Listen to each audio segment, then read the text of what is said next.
You ever get asked that question, what's the scariest thing you've ever seen? I always laugh it off and pretend I don't have an answer, but I do. I just don't like remembering it.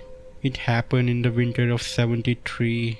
I was working night shift at a county general, just a nurse back then, young, overworked, and not sleeping right. That kind of thing makes people see shadows where there aren't any. At least that's what I used to tell myself. It was 3:13 a.m., dead hour. Most of the staff were half asleep.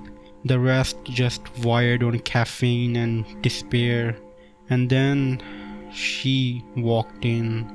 No one buzzed her in though. No ambulance.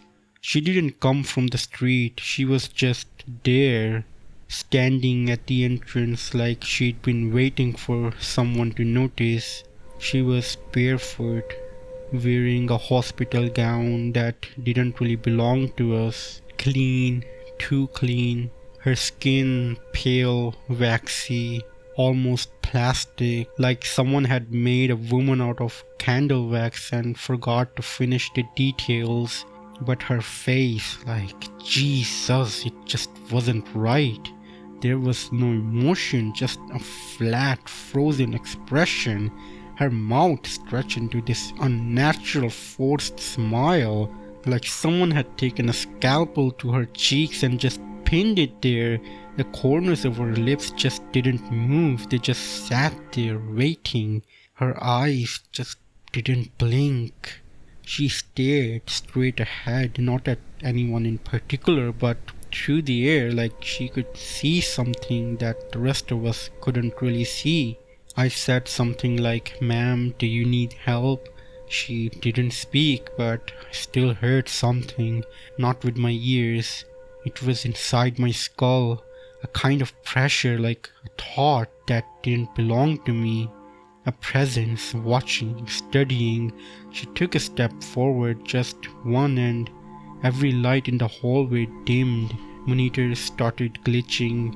An alarm in one of the patient's rooms went haywire, and the clocks on the wall, it reset, like all zeros, like time stopped keeping track. I reached for the phone to call security. It didn't work. Nothing worked. She turned her head, slowly, unnaturally, like her head remembered how movements worked a second too late. And then she walked past me. No sound, no footfall, just movement. She was gliding through the corridor. I followed her. I don't know why, I just didn't want to, but my legs just moved. She passed room 7. That's where we kept trauma patients. A man had came in earlier that night, car crash victim, barely conscious. As soon as she passed the door, his heart rate flatlined. I looked inside and he was dead, just gone.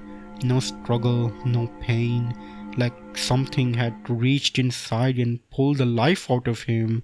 And she kept walking, not fast, not slow, just steady down the corridor into the ICU.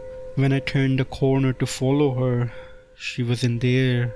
No exits, no open doors, no footprints, just the faint smell of antiseptic and something like rotten flesh. I left that job 2 days later, told them I had a breakdown. Maybe I did, but I saw her again years later. A grainy footage from a gas station robbery. There she was in the background, same face and same smile.